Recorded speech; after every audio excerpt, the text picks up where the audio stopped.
Hello friends, welcome back ஸ்பீ news channel நண்பர்களே.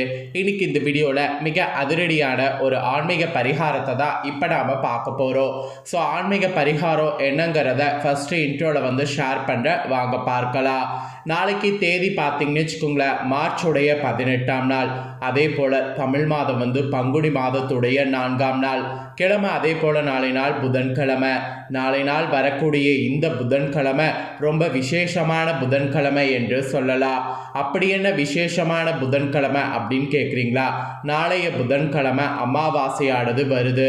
வரக்கூடிய அமாவாசை பங்குனி மாதத்தில் வரக்கூடிய அமாவாசை. இந்த அமாவாசை மிகவும் சக்தி வாய்ந்த அமாவாசையாக கருதப்படுது. இந்த அமாவாசையில் பிரபஞ்சத்தில் நல்ல அதிர்வுகள் இருக்கக்கூடிய ஒரு நாளாக சொல்லப்படுது. இந்த அமாவாசையில் நாம் செய்யக்கூடிய பரிகாரம் நம்ம வாழ்க்கையை பார்த்தீங்கன்னு வச்சுக்கோங்களேன், வேறு லெவலில் மாற்றும். ஸோ அந்த வகையில் பங்குனி அமாவாசையான நாளை நாள் செய்ய வேண்டிய பரிகாரத்தை தான் இந்த வீடியோவில் ஷேர் பண்ண போகிறேன். ஸோ பங்குனி அமாவாசை பரிகாரத்தை இந்த வீடியோவில் தெரிஞ்சு அனைவரும் இந்த பரிகாரத்தை பண்ணி பயன் பெறுங்க. நாளை தினம் பங்குனி மாதத்தில் அமாவாசை திதியானது முழுமையாக பிறக்க இருக்கு. அதாவது 18/3/2026 புதன்கிழமை அமாவாசை திதி. இந்த அமாவாசை எப்போதும் போல சாதாரண அமாவாசையாக நமக்கு பஞ்சாங்கத்தில் சொல்லப்படவில்லை. இந்த அமாவாசையில் அப்படி என்ன பெரிய அளவில் மாற்றம் என்பது கண்டிப்பாக நீங்கள் தெரிஞ்சுக்கணும். ஸோ என்ன மாற்றம், அதை எப்படி நீங்கள் கரெக்டாக பயன்படுத்தணும் அப்படிங்கிறத தான் இந்த வீடியோவில் சொல்ல போகிறேன். அதோடு இந்த பங்குனி அமாவாசையில் செய்ய வேண்டிய பரிகாரத்தையும் சொல்ல போகிறேன். ஸோ வீடியோவை ஸ்கிப் பண்ணாமல் பாருங்கள். அப்போ தான் நான் என்ன சொல்கிறேன் அப்படிங்கிறத தெளிவாக தெரிஞ்சுக்க முடியும், பரிகாரமும் பண்ண முடியும். சரி, இப்போ பரிகாரத்தையும் உங்களுக்கு நாளை நாள் நடக்கக்கூடிய விஷயத்தையும் பார்த்திடலாம். நாளை அமாவாசை திதி அன்று 5 கிரகங்கள் ஒன்றாக சேர்ந்து மீன ராசியில் அமரப்போகிறது. இந்த கிரக சேர்க்கையானது எந்த ராசிக்காரங்களுக்குமே நன்மை தரக்கூடிய வகையில் அமையவில்லை என்பது ஜோதிடர்களுடைய ஒரு எச்சரிக்கை கருத்து. அதாவது மீன ராசியில் சூரியன், சந்திரன், சுக்கிரன், புதன், ராகு இந்த 5 கிரகங்களுடைய சேர்க்கையானது அமாவாசை நாளில் நடக்க இருக்கு. இந்த கிரக சேர்க்கையானது நமக்கு ஆரோக்கிய குறைபாட்டையும் மன கஷ்டத்தையும் கொடுக்கக்கூடிய விதத்தில் அமையும் என்பது ஜோதிடர்களுடைய கருத்து. இந்த சூழ்நிலையிலிருந்து தப்பித்து கொள்ள நமக்கு நாமே ஒரு பாதுகாப்பு வட்டத்தை போட்டுக்கொள்ள அமாவாசை நாளில் இந்த பரிகாரம் அனைவருமே செய்ய வேண்டும்.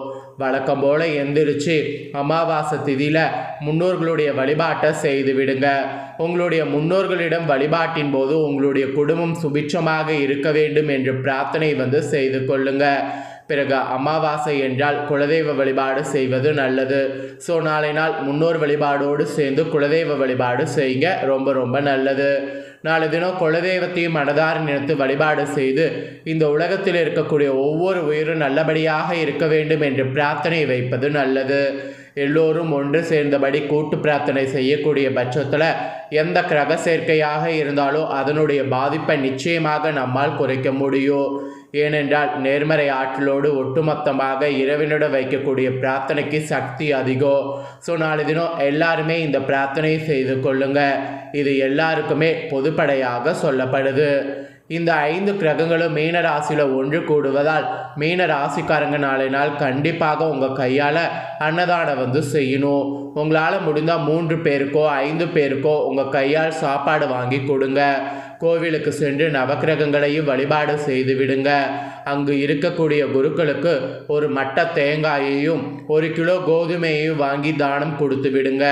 நாளை தினம் மீன ராசிக்காரங்க இந்த தானத்தை செய்வது உங்களுக்கு இருக்கக்கூடிய தோஷத்தை விலக்கிவிடும். அதனால் நாளை நாள் மறக்காமல் அந்த தானத்தை செய்திடுங்க. அதோடு புதன்கிழமையோடு இந்த அமாவாசை தினம் சேர்ந்து வந்திருப்பதால் நான் இதில் எல்லாருமே சிவன் கோவிலுக்கு சென்று அங்கு நவக்கிரகங்களில் புதன் பகவானை வழிபாடு செய்ய வேண்டும். ஏற்கனவே நேரமும் காலமும் சரியில்லை, கிரக சேர்க்க சரியில்லை. அதனால் கிரகசாரத்தின் மூலம் நமக்கு வரக்கூடிய பிரச்சனைகள் எல்லாம் சமாளிக்க வேண்டும் என்றால் நாம் நவக்கிரகங்களில் புதன சரணகதி அடைய வேண்டியது அவசியம். அதனால தான் சிவன் கோவிலுக்கு போய் நீங்கள் நவக்கிரகங்களில் புதனை வணங்குங்கிறத சொல்கிறேன். அதுக்கப்புறம் பக்கத்தில் இருக்கக்கூடிய எந்த ஒரு சிவன் கோவிலாக இருந்தாலும் அங்கு போகும்போது 2 விளக்குகளை ஏற்றி வைத்துவிட்டு சிவபெருமானுக்கு உங்களால் முடிந்த பொருட்களை நாளை நாள் வாங்கி கொடுங்க. அதோடு ஓம் நம சிவாயா என்னும் மந்திரத்தை சொல்லி உங்களுடைய குடும்ப நலனுக்காக பிரார்த்தனையை வைங்க. இதெல்லாம் நாளை நாள் செய்யறது நன்மை செய்யும். இந்த கிரகங்களுடைய அமைப்பின் மூலம் பிரச்சனைகள் வரலாம் என்று ஜோதிடத்தில் சொல்லப்பட்டிருக்கு. அதற்காக பெரிய அளவில் பாதிப்பு வந்துவிடுமோ என்று பதட்டத்தோடு யாரும் இருக்க வேண்டாம்.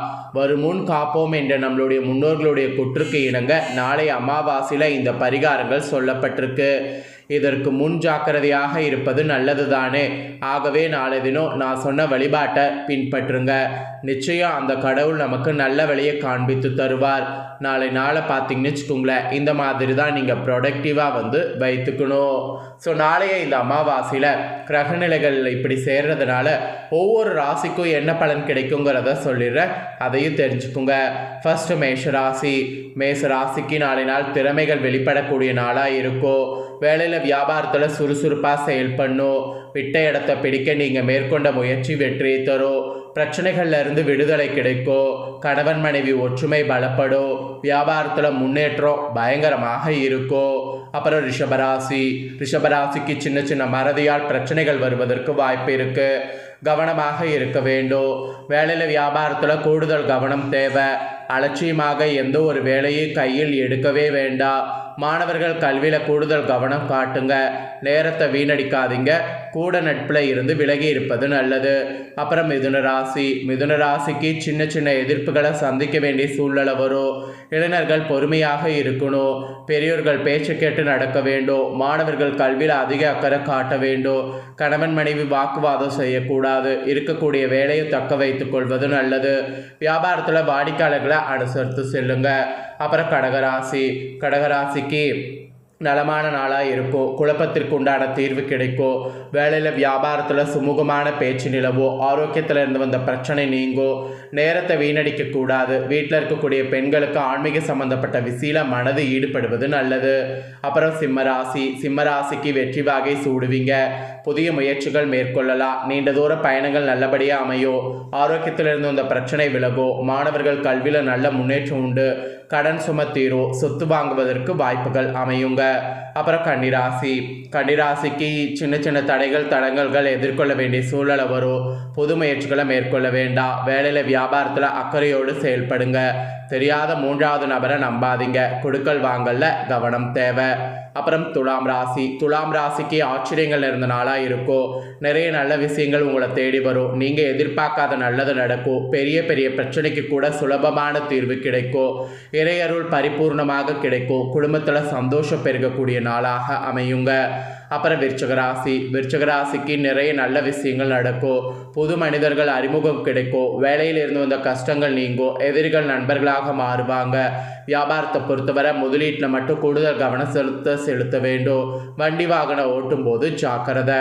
அப்புறம் தனுசு ராசிக்கு ஆர்வம் அதிகரிக்கக்கூடிய நாளாக இருக்கும். புது விஷயங்களை சுலபமாக கற்றுக்கொள்வீங்க. கலைஞர்கள் மாணவர்களுக்கு நல்ல முன்னேற்றம் தரக்கூடிய நாளாக அமையும்.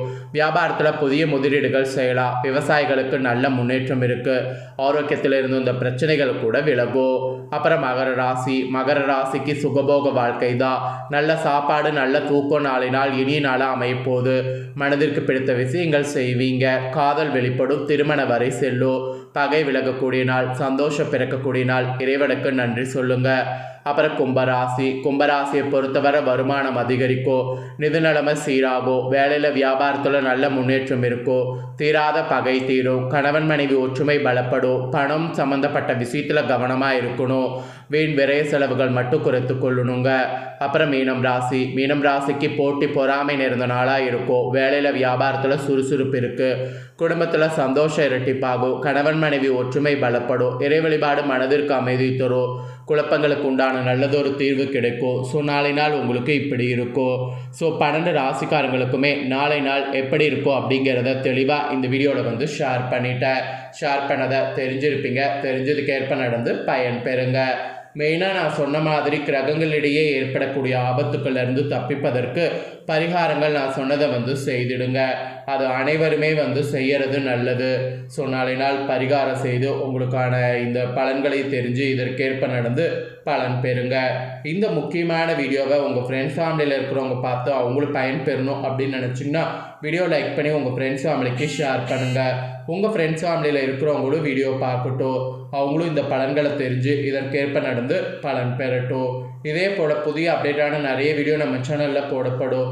அதையெல்லாமே உடனுக்குடனே தெரிந்து கொள்ள மறக்காமல் நம்ம சேனலை சப்ஸ்கிரைப் பண்ணுங்கள், கூட பெல் பண்ண ப்ரெஸ் பண்ணுங்கள். ஃபஸ்ட் டைம் பார்க்குறவங்க அதை நீங்கள் பண்ணிட்டீங்கன்னா இனி நான் போடுற மற்ற அப்டேட்டான எல்லா வீடியோஸும் உடனுக்குடனே தெரிந்து கொள்ளலாம்.